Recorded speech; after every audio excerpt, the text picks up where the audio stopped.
Okay, so today we're taking a look at how to grip the floor for your squats, whether you're doing a lunge, whatever lower body movement you're doing, we need to make sure that your feet are gripping the floor.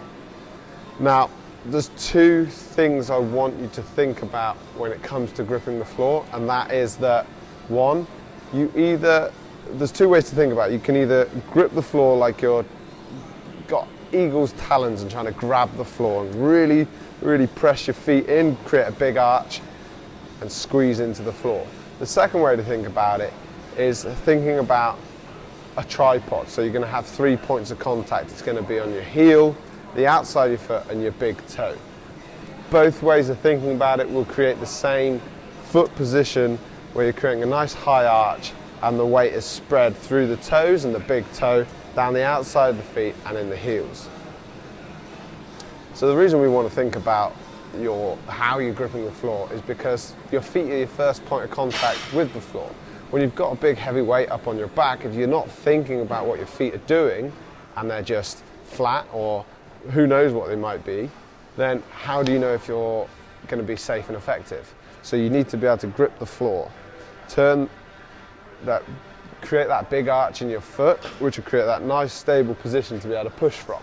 So the reason we want you to grip the floor is because it creates that strong, stable base.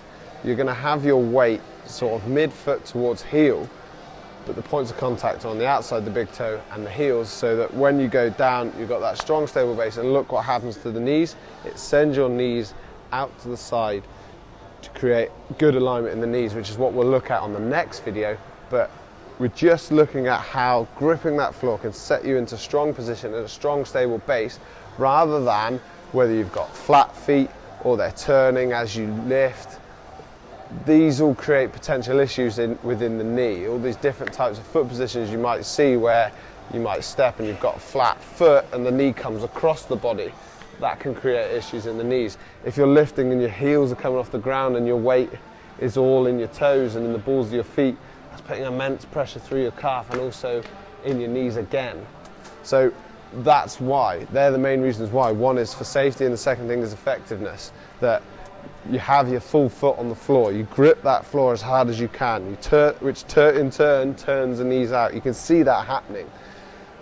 With that weight up on your back and squatting down, it sends your knees out to the side, ready for a good lift.